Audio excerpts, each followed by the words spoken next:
Libre ra sad bitaw ng kindness mga ka-Monstar. It costs nothing, but it means everything. Hello diya ka-Monstar. Padayon lang diya si mong gibuhat karon. Kay mula bay ra man ko diri ba? Kay magluto ra ta diring dapita.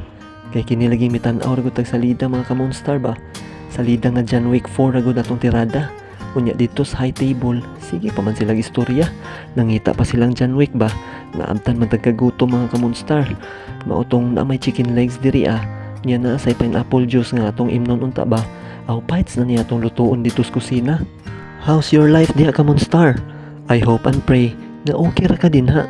Bisan sa mga panahon nga feel nimo down ka, okay ra na mga ka Monstar.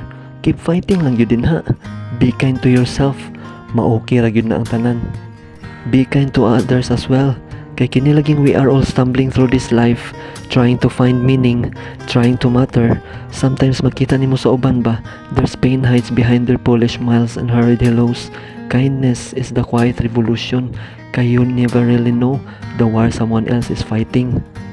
Libre ra sad bitaw ng kindness mga ka-Monstar. It costs nothing, but it means everything. So be kind to yourself mga ka-Monstar.